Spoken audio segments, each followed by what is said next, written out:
am the lead educator there.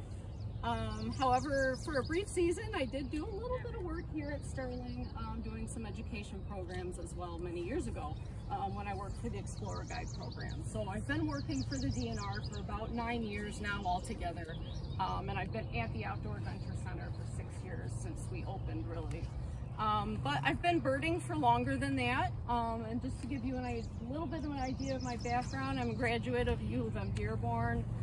I'm from the Downriver area, which is where I still live, and I've been birding ever since I took a field biology class at U of M Dearborn. It's been one of my favorite, maybe my absolute favorite hobby, actually. The thing that I love most about birding is that you can do it anywhere. And so you can travel around birding, or you could just bird in your backyard. It can be whatever you want it to be. You can spend as much money as you want birding, or as little money as you want birding, just, you know, walking around your neighborhood. So it is one of my favorite things to do. But one of the birds that we're going to focus on today for our program is the Mute Swan. Okay. However, it's just a good time for birding in general. So while we're going to be talking about the Mute Swan, some of its characteristics and behaviors and biology and things like that, I just want to be able to look at, you know, some of the other birds that are around us right now as well. It's getting towards the end of May. It's a little bit towards the end of May migration season for our birds, but we might still have migrants coming through. So if we do come across any of those, I'll certainly mention that. However, most of the birds that we're going to see in here today are going to be birds that are probably going to be setting up nests here. So we might have a lot of birds on territory. We may actually see birds sitting on nests today, building nests, things like that. So I am open to making this program whatever we run into and want to talk about. It doesn't even have to be birds. It can be anything. We can just take a fun nature walk and talk about mute swans a little bit along the way, right? So whatever you see, if you have a question, please feel free to ask me, or certainly ask Brittany as well. So between the two of us, we'll try and answer whatever kinds of questions you have. And like I said, left the nest yet? Which the babies? The two young are still on the nest. Are they? Okay. Huh. There's also an osprey nest in that vicinity. Okay. Built this spring. Yeah, I haven't seen that one, I don't think. I've seen one. Is that the nest that's actually in the lagoon? There's a nest in the lagoon. There's like I wouldn't characterize tree that coming as out, a lagoon. there's a nest, and there was a bird next to it last time I was out here. which bird are you referring to? I Eagles do or not osprey? know. I tried to look, but I couldn't tell what Okay. bird it was. Well, we're headed that way, so Okay. when we It get was that on way. the other side, though. Oh, okay. Yeah, we're probably not going that way. We're probably going that way, but we'll certainly keep our eyes open for both eagle and osprey this year. But yeah, they would have started nesting pretty recently, so they'd still be sitting in the nest, even big, right? Big babies, Another right? large bird, but it wasn't an eagle. Yeah. Okay, maybe an osprey. Yeah, for sure. So what we'll I watch was out for thinking. those while we're here today. The eagles are cool. Yep, Been very much watching so. them all winter. Awesome. So yeah, I don't know, does anybody have any questions before we get started? Yeah, we'll just kind of be taking a slow pace. Stop and talk, stop and look, and ask whatever questions you have. And Natalie, if at I any have a point question. you think that it's getting like too hot and you're like, no, I just can't do this anymore, and you have to leave, you're not gonna offend me. It's a hot day, I get it. You know, no problems with that. If you think the walk is going a little bit too far, a little bit too long for you, that's certainly fine. Natalie, North America has two native swan species, Yes. and the mute swan is native. It's an old world species. Yes. What is the DNR's position on the invasive swan? Why don't we talk about that once we get a little bit farther down? Yep. Okay. I was totally planning on talking about that, so we'll just save that for a little bit farther down. We'll start walking a little bit first, and then once we get to where we're seeing the mute swans, we can talk all about mute swan management, biology, conservation, and all that kind of stuff. All right, so let's head out. Okay.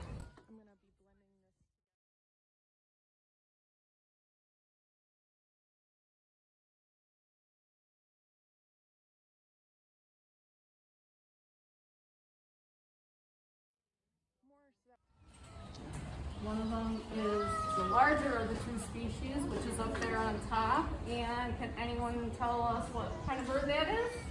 It lives in barns. It is a robin. Yep. And other places.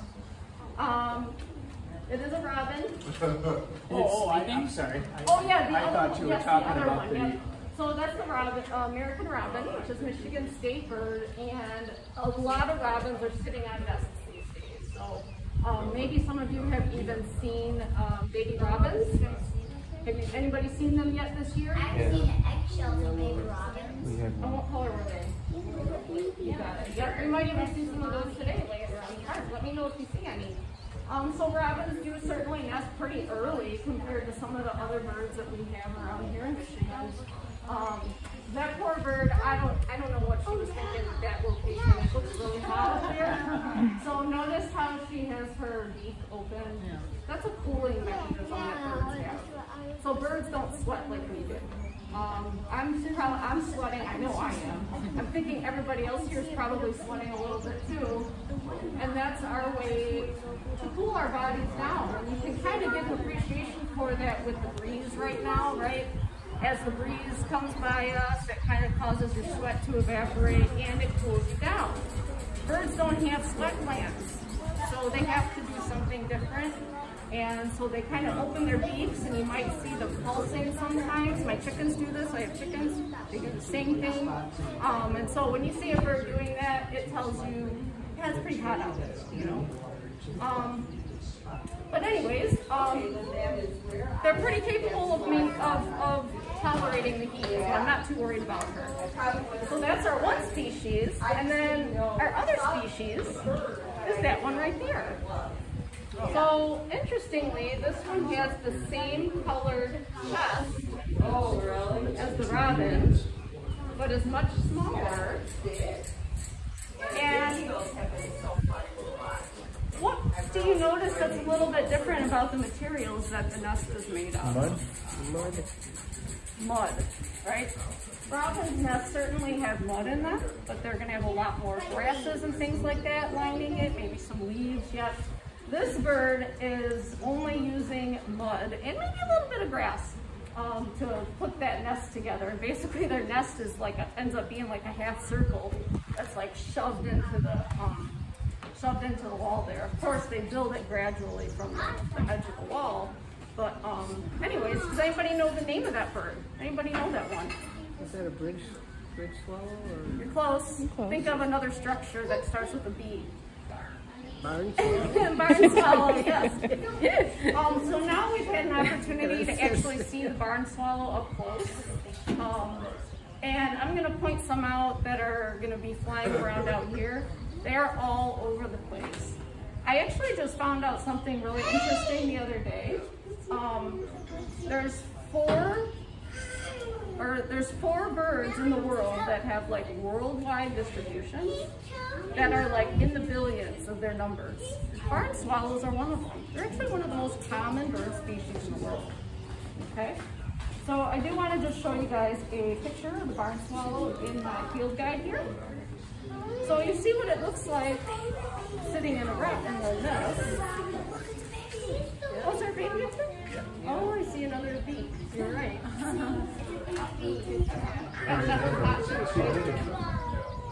You can see the little chick in the nest poking by its mom. I've never seen birds like that. People around. Yeah. I only see a beak. There we go.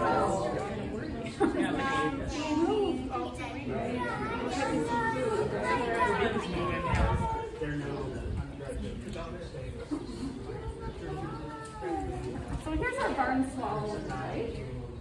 Okay, so it has these 2 points on its tail, which is basically what kind of gives it its name, swallowtail, barn swallow. Here's our barn swallow. One of the most common birds in the world. Barn swallow. And yes, they do commonly nest on barns. So they'll nest in farm areas, barns, places with short grasses. What do you guys think barn swallows eat? Any idea? Bugs. They are bug eaters, 100%. So, yay, right? Mosquitoes, things like that, anything like that. Over there.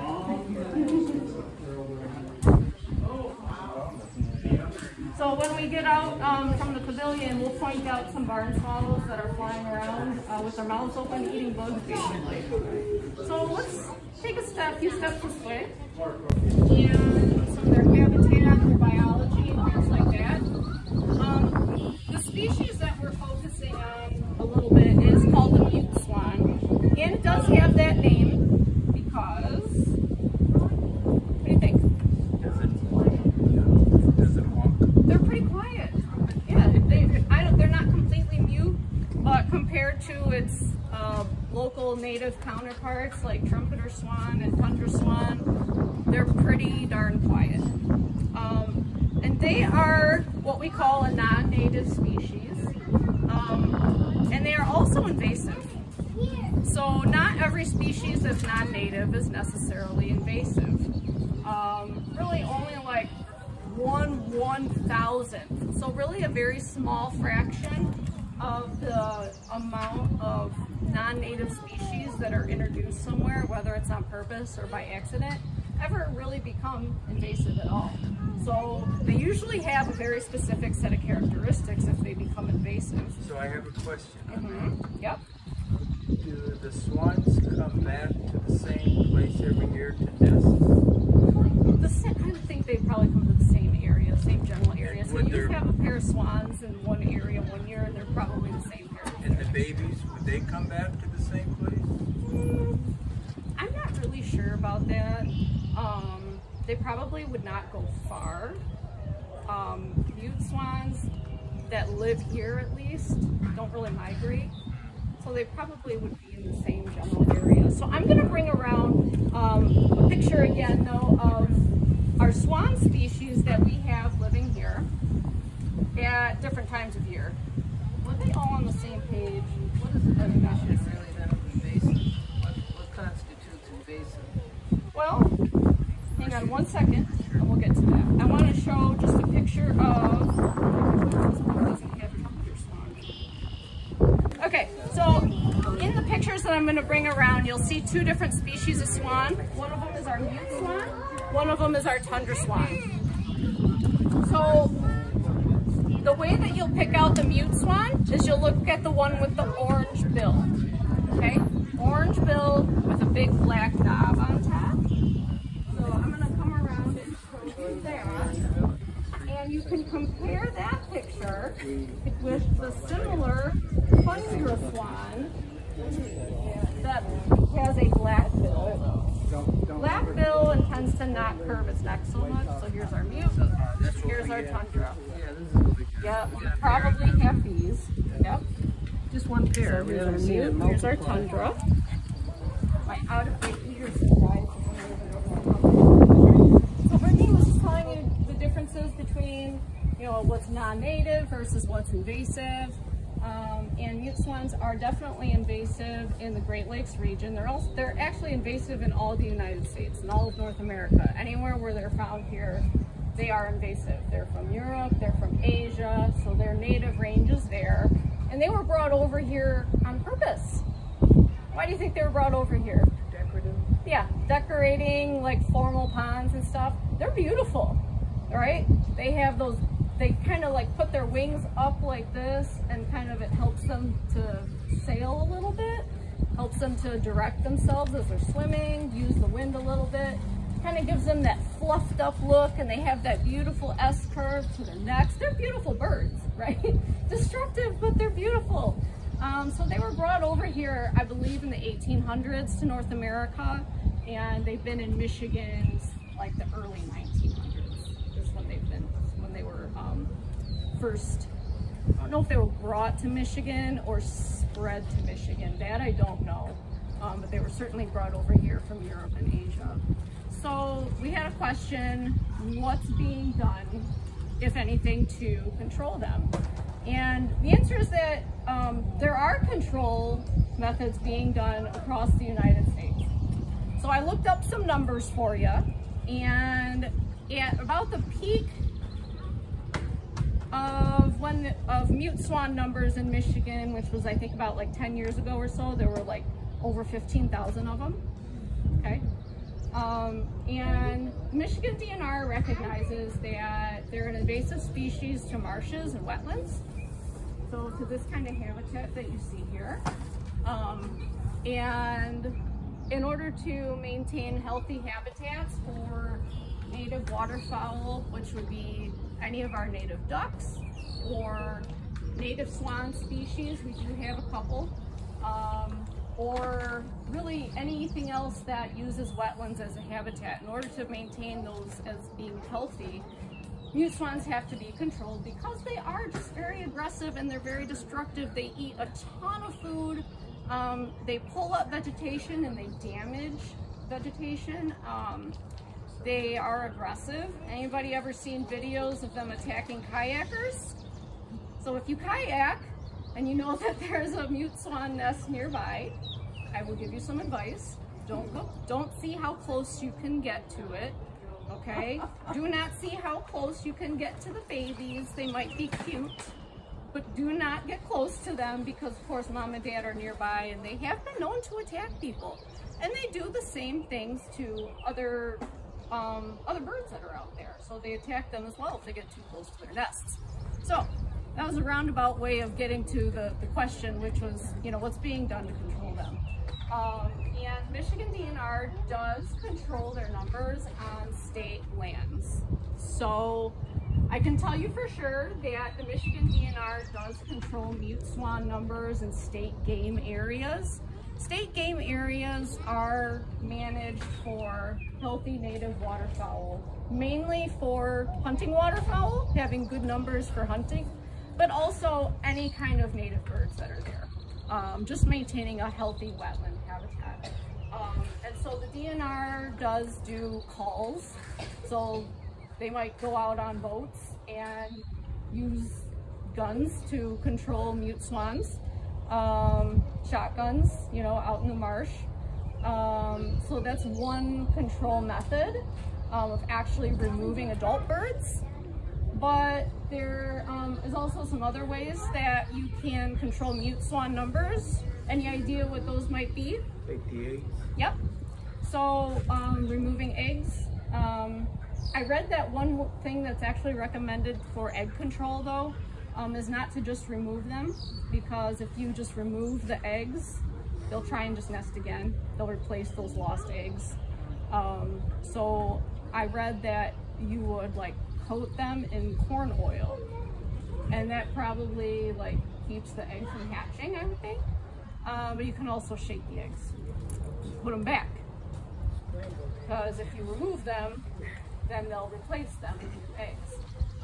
But as long as the adults, you know, think that the eggs are still viable, they'll keep trying to raise those eggs and they just won't hatch. So they won't be viable eggs anymore.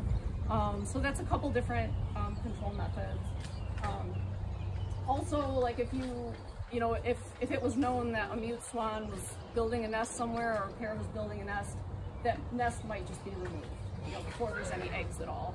So different ways that there's different ways that they can be controlled. And actually the DNR's control methods have been pretty successful. So I mentioned that, you know, they got to like 15,000. They're down to more like 8,000 now. The goal is 2,000 by 2030. And I mean, really, an ultimate goal would be 0. But, you know, we're also practical, knowing that we're probably not going to eradicate them completely, which is the case with most invasive species. They don't get eradicated completely, but, you know, control methods are found that can at least keep them in check and keep the habitat healthy. So our mute swans are very distant today. I have a question regarding control. Is it only the DNR that is allowed to control them? Not necessarily. So the DNR will manage them on, like I said, DNR lands. other land management agencies are certainly able to do that, but you do need a permit from the DNR, at least in Michigan. So they're not protected federally. So like native birds would be protected by the Federal Migratory Bird Act, right? Mute swans are not. There was one time that they were, but they're not, because they're not a native species. But there's no hunting of mute swans, right? But you can still do other things to control them. So it's not like the wild hog population, otherwise called the wild boar, that got established in the state, where it took the DNR really decades to finally take the position that we had to control them because the amount of damage that they do. And so regardless of what type of hunting license you have, you can take the wild hogs. Yeah. Not so with the swans, though. No. And if you ask me why, I don't really know a reason why specifically. I don't know. Why can't you hunt mute swans? I really don't know what the reason is. But you can. But they can be controlled by, let's say you were a landowner and you had mute swans nesting on your property and you wanted to control them. You just petition the DNR for a permit, and I'm sure they'd be happy to issue you a permit to do it. So private landowners can control, I'm sure like park agencies can control any other land management agency. They would just need to get a permit from the DNR to do so. Okay. So why do you suppose the management here at Sterling State Park isn't controlling an invasive species? I don't know specifically. The trumpeter swan, just for people's information, which is native to Michigan but disappeared about 100 years ago, is now breeding widespread in our Upper Peninsula. And trumpeters were native to Monroe County at one time. So, sometime in it's not going to be the near future, it's going to be a distant future, they could be nesting here again. But because the mutes are so much more aggressive, competition between the two, the mutes probably would win out. Probably. This is a state land here, but it's a state park. And so I don't know how often invasive species management in terms of like animals like mute swans happens in state parks. It won't happen in a state park as often as it happens in a state game area, because their primary objective is wildlife division managed, and their objective is wildlife habitat. That's it. Like, that's what it is. Whereas this is a state park, so there's a campground, there's a public beach, there's objectives that come before wildlife management, but that's not to say that sometimes wildlife managers don't do control on state parks, because they probably do occasionally, and I know they certainly control invasive plants on state parks. There's like a team of people that does that works for the DNR. But that's a good question about, why don't they maybe do more of it here at Sterling State Park? And I don't know, it'd be a good question for me to look into. My first... Get back with you on it. Maybe you might know something too. My first thought would be limited resources. Just personnel realistically. They can't even clean as much as they would like to, and that's why they rely on volunteers to do programs like our beach cleanup coming up. Is they rely on people to help with that, because it's tough enough for them to keep the area clean, let alone going and finding all the invasive species and managing them. Now, I don't know if that's the actual answer, but that would be my thought, would be limited resources in regards to personnel. This state park does not have many employees. No. What's the lifespan of one? I think like a full lifespan would be like 25 to 30 years, but usually not more than 10. That would depend on Natural hazards. A grown mute swan probably doesn't have any predators. But there's car strikes that happen. Injuries from who knows what. what about they were combining parts. lakes with the mercury levels? Because I know they eat the foliage from the bottom.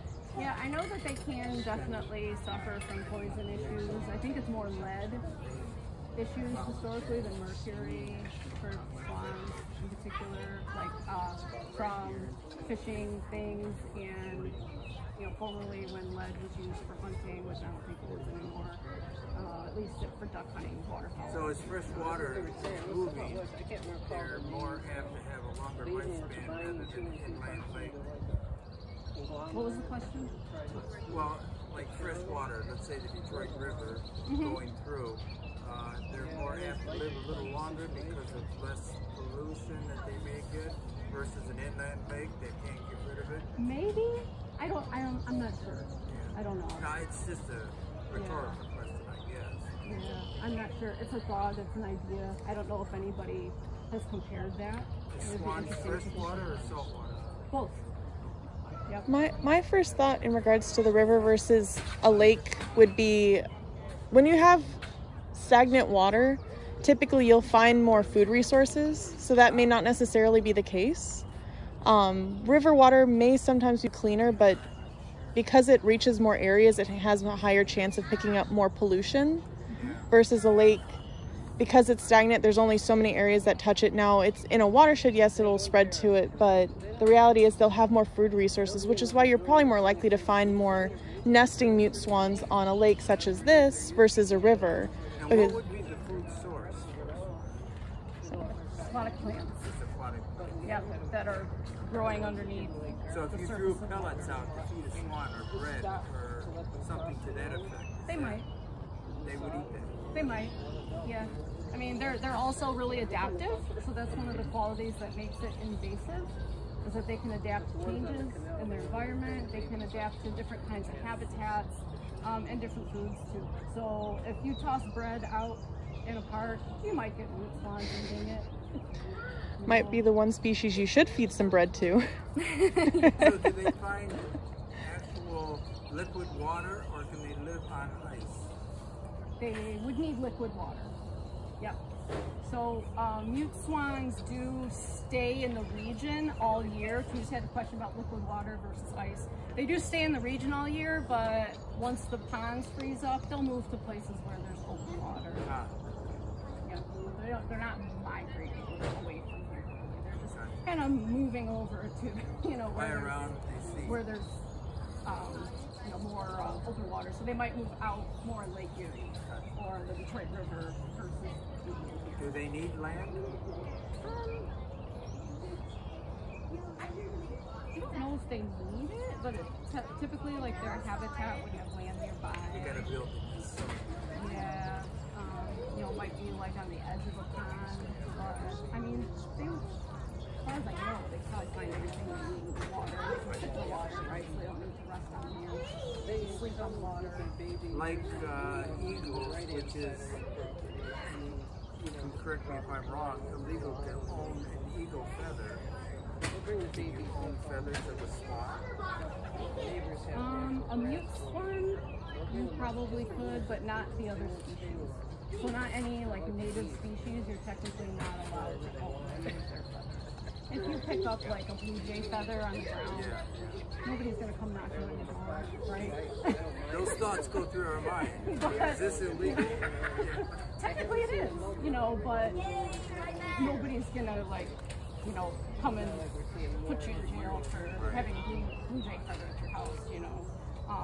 And they won't do that for eagle feathers either. I think it's fine. So did the young swans, did they fend for themselves once they hatch, or is there regurgitation? They feed on their own, but there's probably some regurgitation from mom. Yeah. Nice thought, isn't it? Yeah. Yeah. So I do want to mention then just a couple other things about the mute swan and our native swans. So the mute swan is our invasive species, and here in this part of Michigan, at any time of year, or at this time of year, if we're seeing swans, they would be the mute swan.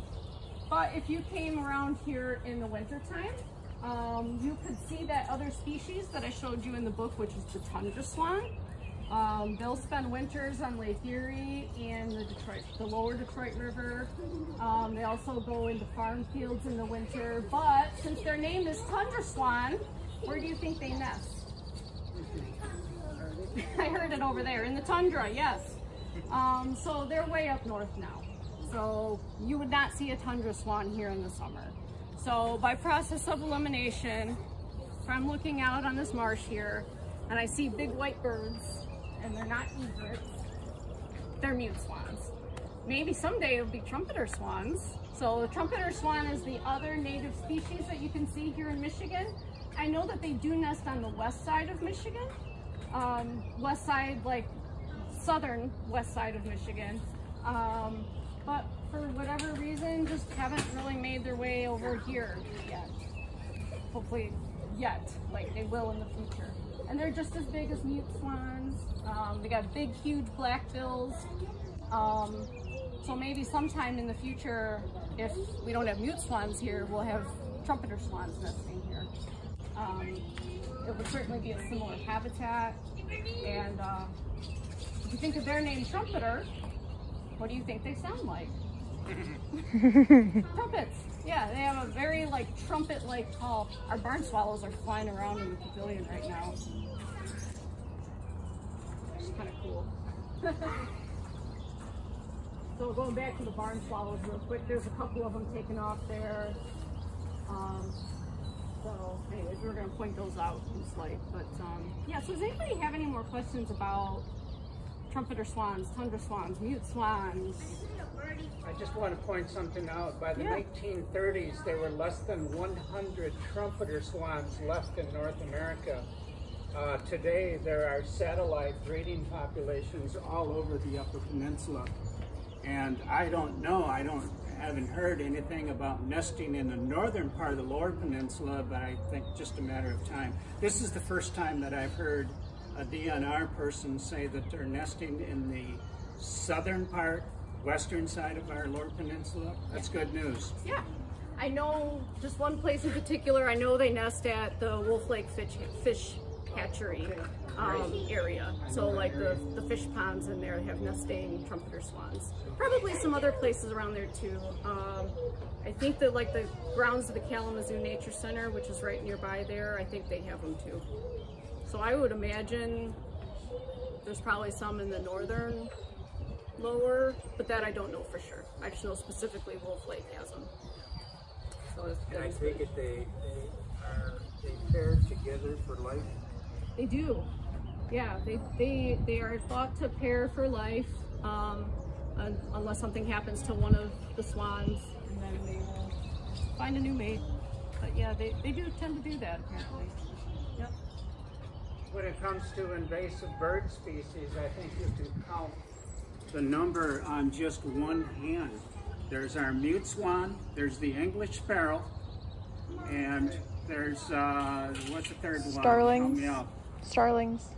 Starling, help us out. Those of you with knowledge. We got three. And it just to clarify, it's house sparrow, not European. I'm sorry, yeah, you're right, it's a house sparrow. So starling, house sparrow, mute swan, anything else? We don't count the cattle egret because that's an animal that was native to Africa. It island flew across the Atlantic. It came in on its own. Where the other three species, mankind brought them here. Are you thinking of pigeons too? Oh, rock dove, yeah. Oh yeah, okay. Otherwise called pigeons, so there are four of them. Yeah. We got them all. Yeah. I can't think.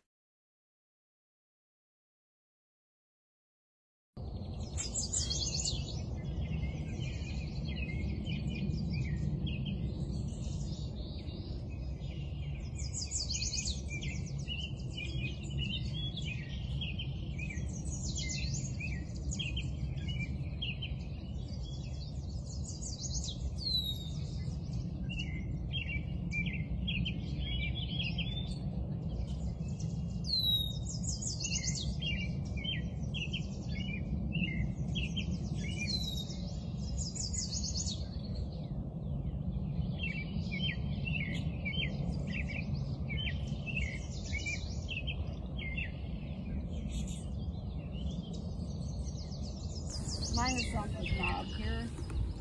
They say 8 by 42. you might see like 10 by 42, you might see something like 7 by 35, or 10 by 40, or something like that. So usually 8 by 42 would be like kind of a good recommendation for birding. There's different things that you can use binoculars for. You might use binoculars if you're deer hunting and you're sitting in a blind. You might use binoculars for, I don't know what else. I'm trying to think of other uses besides birding and hunting. Spying on your neighbor. Don't recommend that. We're waiting Yeah, for baseball someone to games, say. going to like a play, sometimes you bring your binoculars with you, right? So things like that. But for birding, usually like 8 by 42 is recommended. And so what that means is basically, I'm trying to think of exactly what the numbers mean, but basically I guess what I'll say is that your ratio, you want like a 5 times ratio between your first and second number. So 8 by 42 is approximately a 5 times ratio, right? So 8 times 5 is 40. No, am I getting my math wrong? 8 times 5 is 40. Okay, it's hot out, sorry. I'm like, when I said that, I was like, is that right? Oh my gosh, thank you, yeah. So 7 by 35 is another ratio, right? So 7 times 5 is 35, right? And so I'm trying to remember exactly what it has to do with the diameter of your lenses versus the magnification. I can't remember which number is which. It's been a while since I've read about that, but basically if you have like 10 by 40s, the magnification would be big. So whatever you're looking at would be big, but your field of view would be small, okay? And so if you are birding, do you want your field of view to be small when you are looking for a bird up in the sky? You want it to be big, right? So birds can be hard to find, especially when they're moving around. So that's why that ratio is recommended for birding. So about 8 by 40 or like 7 by 35. You know, if you're like in a theater and you want to see the costumes, you know, then sure, like 10 by 40 or something is good, but that wouldn't really work for, or no, 10 by 40 might be okay, but you know, you'll see things like 5 by, I'm just making stuff up, 5 by 25, or 5 by, I don't know, but anyways, go with that. So that all goes for the 5 same, times ratio. for spotting scopes and things? Because I've seen birders have the spotting scopes. Spotting scopes would be different. Yeah, usually spotting scopes that you use for birding have like a 20 times, a 40, and a 60 times kind of magnification as you turn the knob. So a spotting scope is going to be a high magnification, not necessarily a wide field of view. So, but they should be able to focus really clearly. So you can spend a lot of money on a spotting scope to get a really, really clear image. Yeah, spotting scopes are usually more for those extreme birders, just because they want to find those rare species that tend to nest and linger near further locations. Or if you're doing surveys for any kind of volunteer project, usually spotting scopes are better for those types of things as well. But otherwise, if you're just wanting to bird with your free time, and just binoculars are good because they're a lot easier to bring around versus spotting scopes. They're not heavy, but after a while of walking with it, it catches up to you. Yeah. Like I know people, and I've wanted to do this before too, is going out birding at Point Moulier State Game Area, and it's like north of here a little bit, still in Monroe County, but north of here. You usually have to go quite a ways out before the birding gets really good, and you also need to bring your scope because the birds are going to be far away. So what I know some people do, and what I'd like to do in the future, is have a little thing to carry behind my bike, like, you know, like the things that like you can carry your kids in. Some people carry their dogs in. That, you know, put your spotting scope in it and ride your bike out there. Because if you're going to walk like 5 miles with a spotting scope on your shoulder, it gets heavy after a while.